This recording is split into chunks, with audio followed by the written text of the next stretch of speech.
Hello, glad to see you on our channel. As you have already realized by the title of the video, today we will talk about the life story of the Ottoman princess Nilüfer.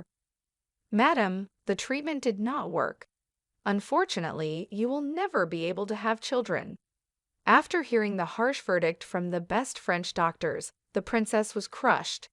Nilüfer understood perfectly well that no matter how much her husband loved her, due to the lack of heirs, sooner or later the Indian prince would take a second wife. And although the princess herself had grown up in an Oriental family, she was not going to put up with another woman. Nilüfer Hanımsultan Begum Sahiba was born in Istanbul in 1916. On her mother's side, this girl was the great-granddaughter of Sultan Murad V of the Ottoman Empire. Mother Nilüfer Adile Sultan was the daughter of Şehzade Mehmed, and her father Damad Selaheddin Ali Bey was a noble courtier. The girl was the only child of the couple. She was given the beautiful name Nilüfer, meaning lily or water lily. When the princess was 2 years old, her father died. After the collapse of the Ottoman Empire and the establishment of the Turkish Republic, Nilüfer's mother, along with other members of the royal family, was forced to leave Turkey at the request of the new government. Thus ended 8-year-old Nilüfer's fairy tale life spent in luxurious palaces. Since 1924, they settled in Nice together with the family of their relative, the last caliph of the Ottoman Empire Abdülmecid II, who became a kind of leader of this Turkish diaspora. Nilüfer was the grandniece of the caliph. Nilüfer received a quality education in France, despite the hardships faced by the descendants of the sultans, living in extremely difficult circumstances and barely making ends meet due to the loss of her family's entire fortune. Beautiful, tall, and carefully mannered, Nilüfer also possessed intelligence. Eventually, as she grew up, fate led her to a chance encounter with a noble and wealthy suitor. The fact is that in 1931, Abdülmecid wired his only daughter, the beautiful Durshekor, for the eldest son of the ruler of a large principality of Hyderabad in India. The groom's family had a huge fortune. At that time, the Nizam ruler of the principality, Asaf Javi'i, was one of the richest men in the world. The Nizam actively bargained with Abdülmecid for mahr, property that a husband gives to his wife on marriage, for his future daughter-in-law. This was because the amount was too high, as the caliph had asked for 50,000 pounds for his daughter. Then, after a little reflection, Abdülmecid offered the Nizam to marry another Ottoman princess, Mapikar Khanım, to the groom's younger brother Mozam Jah.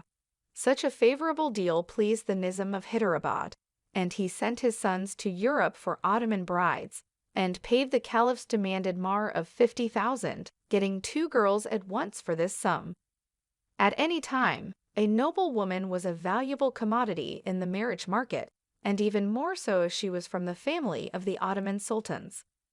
This marriage deal was so successful for Abdülmecid that immediately after the double wedding he settled in Paris. When the Indian princes arrived in France, a funny situation occurred. Princess Durshekvar's elder brother Faruk, together with his wife, decided to pull off a curious intrigue and marry off another princess, namely Nilüfer, to the younger prince. The beautiful girl was dressed up and dressed down, and on meeting her, she made a lasting impression on Prince Mozam. The young prince was so captivated by her beauty that he immediately decided to take Nilüfer as his wife instead of Mapikar. All this was only to Abdülmecid's advantage, and one bride was quickly replaced by another. No one specified the opinion of young Nilüfer. Thus, in the fall of 1931, a double wedding of 2 Ottoman princesses and Indian princes took place in Nice. At that time, Nilüfer was only 15 years old, while her fiancé was 23.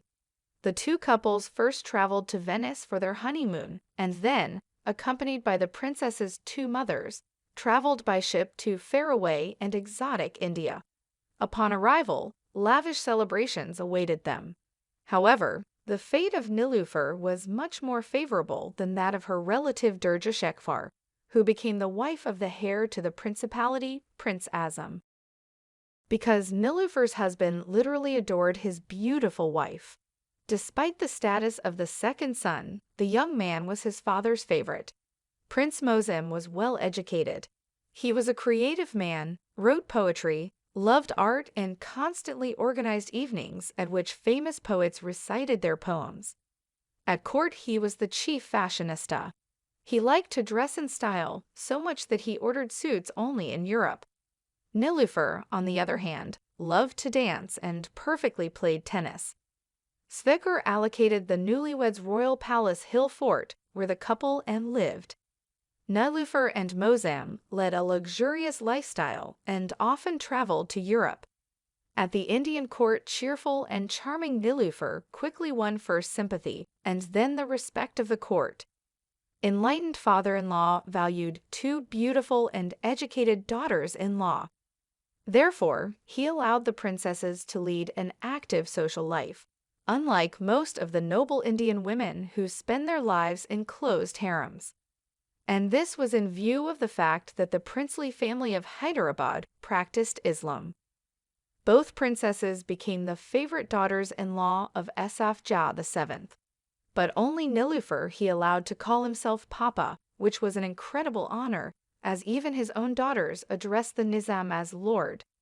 Nilufer did not wear a veil in India, and also, like Dur-Shekwar, was a supporter of progressive views on the fate of women. She constantly participated in all social and public events, which was quite daring for traditional India.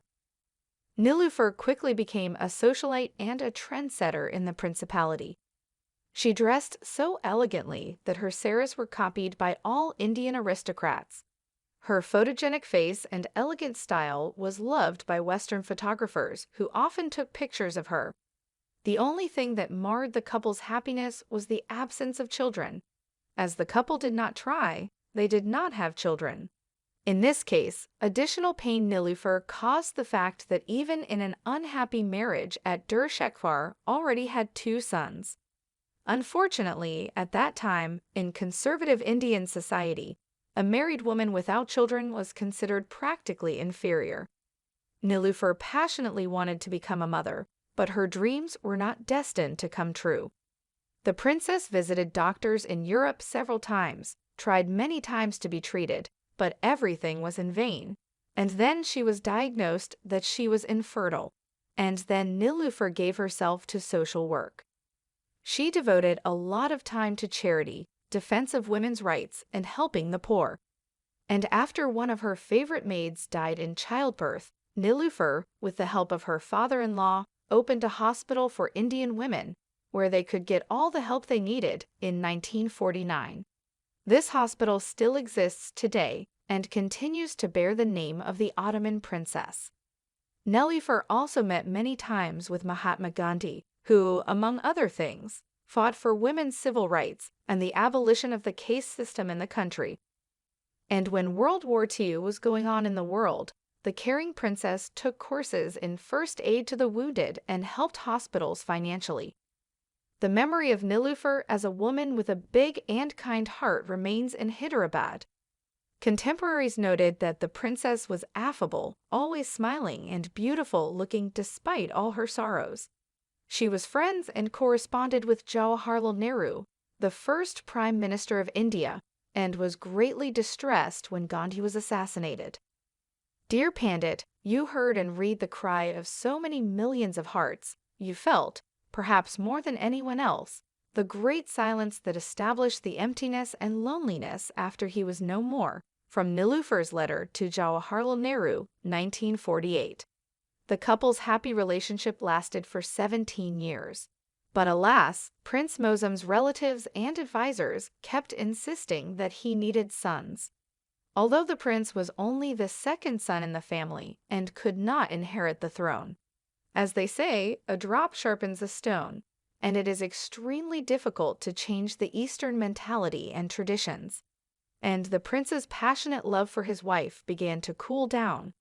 Therefore, Mosem decided to take a second wife, a local aristocrat Razia Begum. The couple's wedding took place in 1948. For 32-year-old Nilufer, it was a big blow. In addition, the second wife quickly gave birth to Mosem daughters. The Ottoman princess could not survive it. It was hard for her to share her favorite man with another woman and see their children. How many tears were shed by her? Therefore, in 1951, Nilufer left India and went to France to her mother. More princess to her husband did not return, and in 1952 the couple divorced. Under the terms of the marriage contract, in case of divorce or death of her husband, the princess was to receive from the princely family of Hyderabad $75,000, which provided her with financial stability. After returning to Europe, she was offered several times to star in movies, but she declined each time. The famous fashion magazine Vogue included her in the top 10 most beautiful women in the world. Because Mosem had only 3 daughters from his second marriage, he later took a third wife, Anwar Begum Seyibu. From this marriage he had 2 more daughters and finally a son. The prince passed away in 1987 at the age of 79. Alas, it remains unknown whether he regretted parting with his first wife, whether he longed for the beautiful Nilufer. After leaving India, the princess continued to support her charitable projects there. But the years went by, and after a while Nilufer fell in love again.